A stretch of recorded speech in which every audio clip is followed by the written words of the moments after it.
Hello friends, welcome back to Rachin cooking channel. I hope ಎಲ್ಲರೂ ಚೆನ್ನಾಗಿದ್ದೀರಾ ಅನ್ನೋದು ನನ್ನ ಭಾವನೆ. ನಾನು ಕೂಡ ತುಂಬಾ ಚೆನ್ನಾಗಿದ್ದೀನಿ. ಇವತ್ತಿನ ರೆಸಿಪಿ ಏನು ಅಂದರೆ ಗಿಣ್ಣು. ಪಕ್ಕ ಹಳ್ಳಿ ಶೈಲಿಯಲ್ಲಿ ಗಿಣ್ಣನ್ನು ತುಂಬ ಟೇಸ್ಟಿಯಾಗಿ ಹೇಗೆ ಮಾಡೋದು ಅಂತ ನೋಡ್ಕೊಂಬರೋಣ ಬನ್ನಿ. ಫಸ್ಟಿಗೆ ಗಿಣ್ಣನ್ನು ಮಾಡೋದಕ್ಕೆ ಬೇಕಾಗಿರುವಂಥ ಪದಾರ್ಥಗಳನ್ನು ನೋಡೋಣ.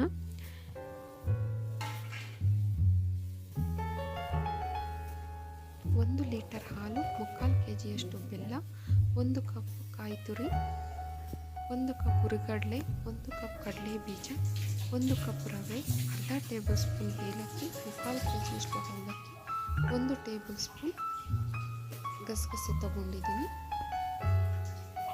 ನಾವು ತಗೊಂಡಿರ್ತಕ್ಕಂಥ ಗಿಣ್ಣು ಹಾಲಲ್ಲಿ ಗಡ್ಡೆ ಕಟ್ಟಿರುತ್ತೆ. ಆ ಗಡ್ಡೆಗಳನ್ನು ಚೆನ್ನಾಗಿ ಕೈಯಲ್ಲಿ ಕಿವುಚ್ಕೋಬೇಕಾಗುತ್ತೆ. ಚೆನ್ನಾಗಿ ಕಿವುಚ್ಕೊಂಡಾದಮೇಲೆ ನಾವು ಒಂದು ದೊಡ್ಡ ಪಾತ್ರೆಗೆ 1 ಲೀಟರ್ ತಗೊಂಡಿರ್ತಕ್ಕಂಥ ಹಾಲನ್ನು ಸೇರಿಸ್ಕೊಂಡು 1/4 ಲೀಟರಷ್ಟು ನೀರನ್ನು ಕೂಡ ಸೇರಿಸ್ಕೊತಿದ್ದೀನಿ. ಸೊ ಈಗ ಸ್ಟವ್ನ ಆನ್ ಮಾಡಿ ಹಾಲು ಚೆನ್ನಾಗಿ ಕಾಯೋದಕ್ಕೆ ಇಟ್ಕೊಂಡಿದ್ದೀನಿ. ಹಾಲನ್ನ ಚೆನ್ನಾಗಿ ಕಾಯಿಸ್ಕೋಬೇಕಾಗುತ್ತೆ.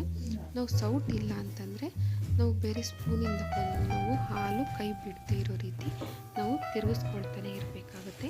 ಯಾಕೆಂತಂದರೆ ಹಾಲು ಒಡೆದೋಗೋ ಚಾನ್ಸಸ್ ಇರುತ್ತೆ. ಹಾಲು ಒಡೆದೋಯ್ತು ಅಂತಂದರೆ ಟೇಸ್ಟ್ ಕೂಡ ಚೆನ್ನಾಗಿರೋದಿಲ್ಲ ಮತ್ತು ಗಿಣ್ಣು ಕೂಡ ಮಾಡೋದಕ್ಕಾಗೋದಿಲ್ಲ. ಈಗ ನೋಡಿ ಹಾಲು ಚೆನ್ನಾಗಿ ಕಾದಿದೆ ಮತ್ತು ಹಾಲಿನ ನಾವು ತೊಗೊಂಡಿರ್ತಕ್ಕಂಥ ಕ್ವಾಂಟಿಟಿ ಕೂಡ ಕಮ್ಮಿ ಆಗಿದೆ. ನಮಗೆ ಹಾಲು ಚೆನ್ನಾಗಿ ಕಾದಿದೆ ಅಂತ ಹೇಗಪ್ಪ ಗೊತ್ತಾಗುತ್ತೆ ಅಂದರೆ ಕ್ವಾಂಟಿಟಿ ಕೂಡ ಕಮ್ಮಿ ಆಗುತ್ತೆ ಮತ್ತು ಹಾಲು ಕೂಡ ಗಟ್ಟಿಯಾಗಿರುತ್ತೆ. ಸೊ ಈಗ ನನಗೆ ಹಾಲು ಚೆನ್ನಾಗಿ ಕಾದಿದೆ. ಈಗ ನಾನು ಹುರಿದಿಟ್ಕೊಂಡಿರೋಂಥ ರವೆನ ಹಾಕ್ತಿದ್ದೀನಿ. ನಾವು ರವೆನ ಹಾಕಬೇಕಾದ್ರೆ ಒಂದು ಕೈಯಲ್ಲಿ ನಾವು ರವೆನ ಹಾಕ್ಕೋಬೇಕು, ಇನ್ನೊಂದು ಕೈಯಲ್ಲಿ ನಾವು ಮಿಕ್ಸ್ ಮಾಡ್ತಾ ಇರಬೇಕು. ಯಾಕೆಂತಂದರೆ ಕೈ ಆಡಿಸ್ತಿಲ್ಲ ಅಂತಂದರೆ ನಾವು ಮಿಕ್ಸ್ ಮಾಡ್ಕೊಂಡಿಲ್ಲ ಅಂತಂದರೆ ಗಂಟು ಕಟ್ಟೋ ಚಾನ್ಸಸ್ ಇರುತ್ತೆ. ಸೊ ನಾನು ರವೆನ ಹಾಕಿ ಚೆನ್ನಾಗಿ ಮಿಕ್ಸ್ ಮಾಡ್ಕೊಂಡಾದಮೇಲೆ ನಾನು ಹುರಿಗಡಲೆ ಮತ್ತು ಕಡಲೆ ಬೀಜನ ನಾನು ಪುಡಿ ಮಾಡಿ ಇಟ್ಕೊಂಡಿದ್ದೆ, ಅದನ್ನು ಕೂಡ ನಾನು ಸೇರಿಸ್ಕೊತಿದ್ದೀನಿ. ಸೊ ಯಾವುದೇ ರೀತಿ ಗಂಟು ಕರಿದೇ ಇರೋ ರೀತಿ ನಾವು ಸ್ವಲ್ಪನೇ ಹಾಗೇನೆ ಗಂಟು ಚೆನ್ನಾಗಿ ಮಿಕ್ಸ್ ಮಾಡಬೇಕಾಗುತ್ತೆ.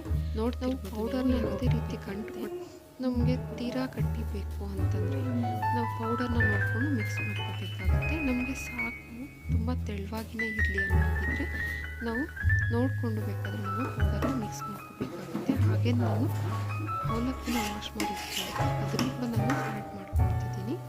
ಸೊ ಈಗ ಒಂದು ಸ್ಪೂನ್ ತಗೊಂಡು ನಾನು ತಳ ಅಂಟದೇ ಇರೋ ರೀತಿ ನಾನು ಎಲ್ಲವೂ ಕೂಡ ಮಿಕ್ಸ್ ಮಾಡ್ಕೊಂಡಿದ್ದೀನಿ.